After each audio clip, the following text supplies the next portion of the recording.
لیکن میں نے اسے بریف کیا تھا پارشلی, اچھا, کسی نہ کسی درجے میں, کہیں تحت شعور کے اندر موجود ہوگی.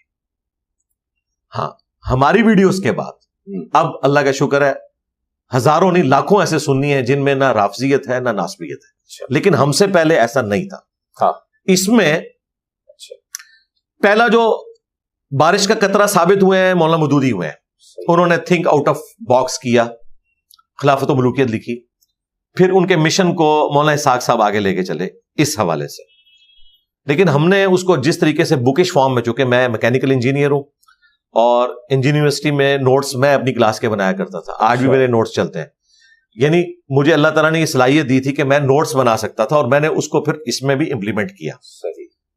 اور قرآن و سنت کو بھی اسی طریقے سے کمپیریٹو اسٹڈی کر کے میں نے پوائنٹ ٹو پوائنٹ ڈسکس کرنا شروع کیا, ایک ایک چیز پبلکلی ڈسپلے کروائی, اور اس کی وجہ سے اب یہ ٹالرنس آنا شروع ہوئی. ورنہ یہ حقیقت بات ہے, ہم بھی خود سن ہی رہے ہیں, ہمیں پتہ ہے کسی نہ کسی درجے میں ناسبیت موجود ہوتی ہے.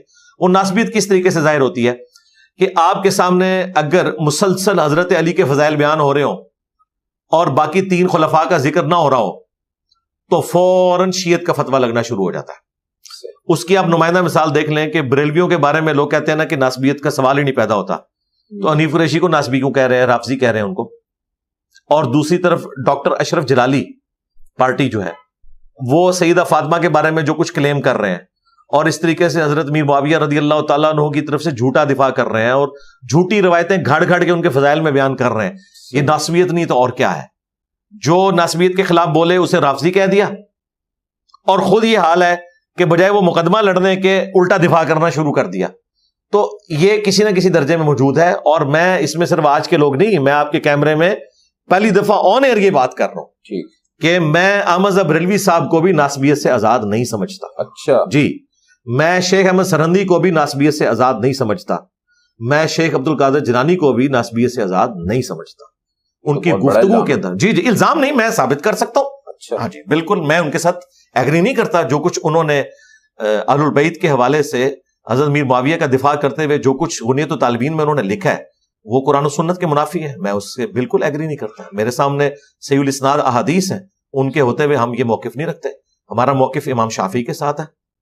امام شافعی نے کون سا ایسا جرم کر دیا تھا کہ ان کے اوپر رافضیت کا الزام لگا؟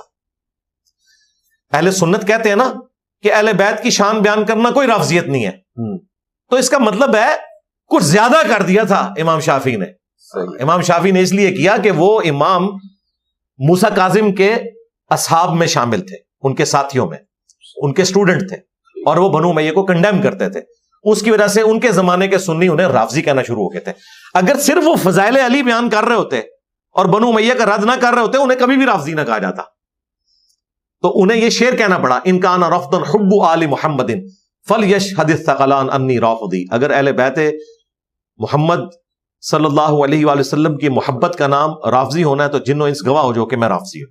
تو کیا امت میں اختلاف کی بنیادی وجہ آپ بنو امیہ کو ہی سمجھتے؟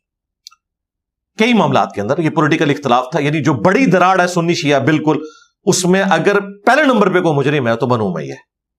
پوری اوور آل نہیں, پوری تو نہیں. بنو امیہ میں کئی لوگ ہیں جو جنگ صفین میں حضرت علی کے ساتھی تھے. حضرت عثمان غنی رضی اللہ تعالیٰ عنہ وہ اہل بیت سے محبت کرنے والے تھے. حضرت عمر بن عبد العزیز اہل بیت کے چاہنے والے تھے. ہم ان کو تو ظاہر اس میں شمار نہیں کر رہے ہیں, ہم ان کی بات کر رہے ہیں کہ جنہوں نے کام ڈالا ہے. احادیث سے ہمیں پتہ چلا ہے, اور یہ ہم نے کوئی تاریخی جھوٹی روایتیں نہیں اٹھائی ہیں. تو بخاری مسلم میں ان کا جو حکومت کرنے کا انداز رپورٹ ہوا ہے, جس طریقے سے اہل البیت کے ساتھ انہوں نے کیا, تو بالکل واضح ہے.